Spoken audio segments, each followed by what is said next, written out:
Today I will make popcorn. I will pour in 2 tablespoons of oil, 1 tablespoon butter.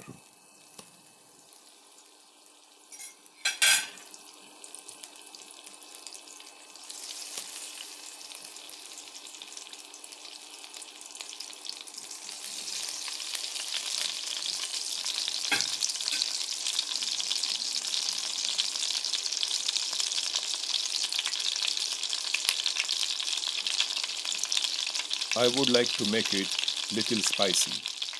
I will add 1/8 a teaspoon of turmeric, half a teaspoon of red chili, 1 teaspoon of salt.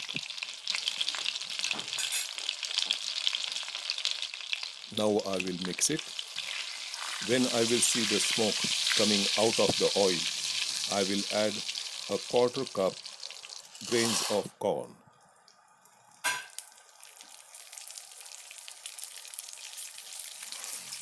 I will mix them nicely.